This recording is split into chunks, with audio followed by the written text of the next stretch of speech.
Today, we're gonna do another upgrade of the YouTube Money PC.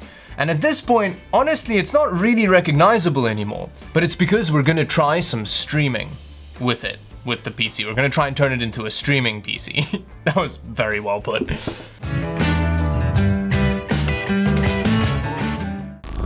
Here it is!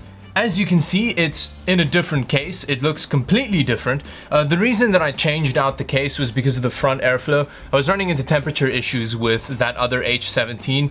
Like, the moment that you have more than an APU-based system with a low power graphics card even, it becomes too hot. So I decided to go for this guy. And now we just need to do one thing before we get further into the video, which is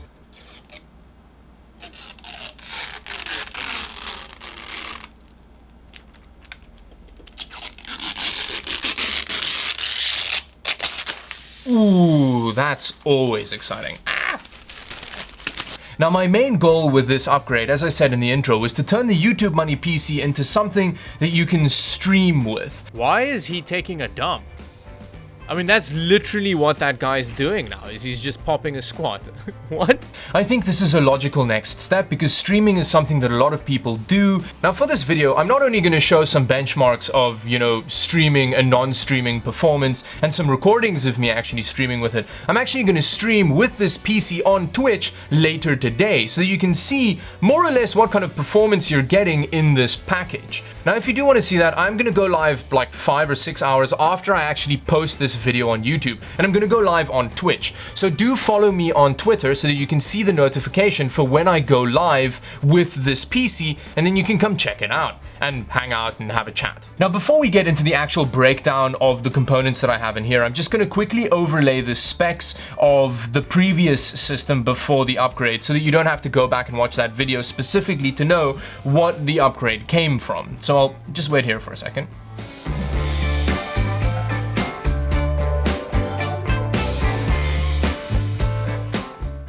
Now let me quickly run you through the upgrade. As far as the CPU goes, I went with the Ryzen 7 2700. Now I chose this over the 3600 because A, it's a bit cheaper, and B, there isn't a definitive answer on the internet about which one is a better CPU for streaming specific use cases. So I ended up going with the 2700X because it has 4 more threads, which in my opinion should help because there's a lot of multitasking happening while streaming. And then as far as a cooler goes, I'm using a Reven Justice 2. I did a review on this cooler not too long ago and I really like it. One of the best things about it is that it is whisper quiet, like really very quiet. And then as far as the graphics card goes, I upgraded to a Vega 56. It's a gigabyte card. The reason that I use this graphics card specifically is because, well, I kind of had it lying around and I didn't want to have to buy a new graphics card. And I actually think for its price, it's a really good option. Although there are a lot of people that don't like this specific variant of the card because they said they've had some issues with it. So maybe go for like a Sapphire version instead. Although the reason I picked it is because it's really cheap in Canada at the moment, or when I bought it. I upgraded the RAM as well to 16 gigs of DDR4, 3200 megahertz. That'll make a big difference for just gaming performance because we're moving from 8 gigs of 2666. So that's a pretty important upgrade. Then I added these sleeved extension cables by Phoenix. They're white sleeved extension cables. I really like the look of them and they make the case look a bit more fancy. The motherboard's the same and the actual SSD is the same as I mentioned earlier. I also had to upgrade the power supply. I had a 450 watt unit in here before, but this graphics card's very power hungry. So I upgraded to a 650 watt EVGA unit. And then finally, the case. It's a Meshify C by Fractal Design. The normal ATX version of this case is one of my favorite cases ever, so I decided to go for the smaller one because I really like M80X. I'll do a video about that at some point. Now, interestingly enough, I actually had a bit of a problem with the CPU and the motherboard. Now, they're both technically from the same generation. This is a B450 motherboard and it's a Zen Plus CPU, and there was no kind of compatibility issues, but I can't overclock this CPU a lot with this motherboard. In fact, I can't actually get the motherboard to send more than 1 volt to the CPU. And if you've ever used Ryzen CPUs before, you'll know that that's not very much. And unfortunately, it's meant that I can't overclock it significantly. In fact, anything over 3.6 gigahertz, I can't get stable. And in my opinion, stability for streaming is very important. And when looking at the actual benchmarks for the streaming results, we'll actually see that this overclocking problem, it actually affects the performance quite a lot, because I left it to its own boost frequency, which only takes it up to about 3.5 gigahertz, which in my opinion isn't enough. And considering that the CPU should easily get to 4 gigahertz, that's a bit of a letdown, and it means that you may have to upgrade the motherboard at some point as well.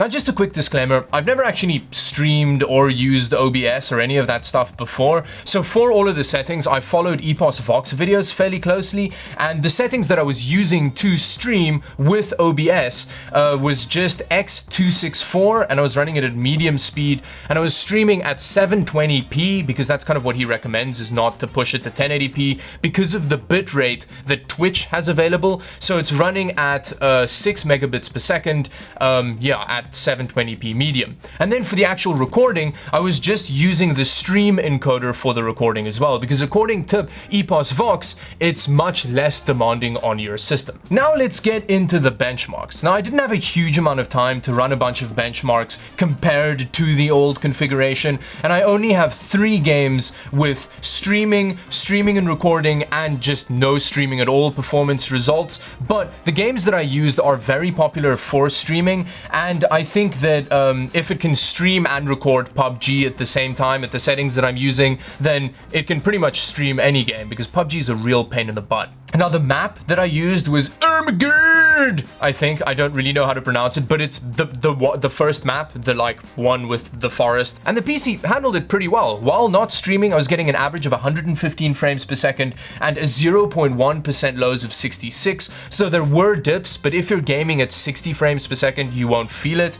And then when I was only streaming, there was actually quite a big drop in FPS, and I could really feel it. The game was quite a bit more stuttery while streaming. And then in this specific situation, I didn't have any additional performance loss when also recording the stream. So it was a very similar result. Now, I have to admit, these PUBG results are actually quite irritating to me, because the thing is, it benefited a lot from the overclock. So I did another set of benchmarks where I didn't have it overclocked at all on the desert map, which I also don't know what that's called. And this is the results that I got. And then when I overclocked the CPU, I could only get one result stably running all the way through with the CPU running at 3.7 gigahertz. As you can see, with the overclock, it actually jumped significantly in performance compared to the non-overclock on the desert map.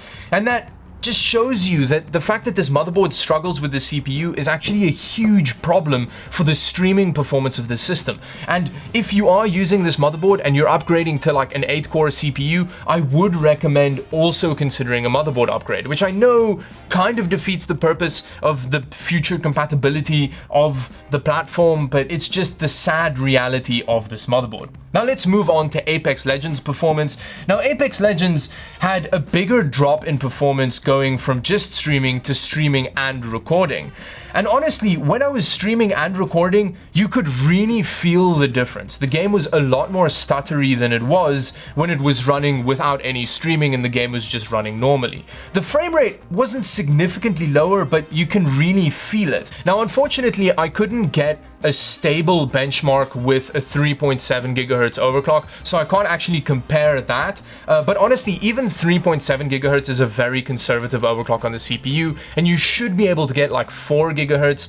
So if you have a better motherboard, you could actually get significantly better streaming performance with this system. And then the final game that I did was Dota 2. Now, I did Dota 2 because that is actually a very popular game on Twitch at the moment, and I really love playing it.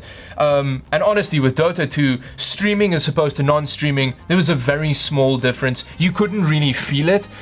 So it's a really great PC to stream Dota with, but honestly, you can stream Dota on a much lesser PC than this. Oh, louder! And then I immediately die. That's terrible. Oh no. Why is he taking a dump?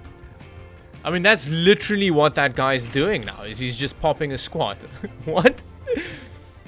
Okay, now for this stream, I'm actually doing 3.6 gigahertz on the CPU, and we're doing, yeah, I mean, 52C is pretty good. It's not making any noise. Oh, that's way better. I love the flatline. It's one of my favorite guns. Even though I'm fairly bad with it. Like, it's not... I don't love it from a place of me being good with it. I love it from a place of, like... I like the idea of it. I don't know how evident it's going to be on the actual footage, but there's a decent amount of stutter and stuff involved.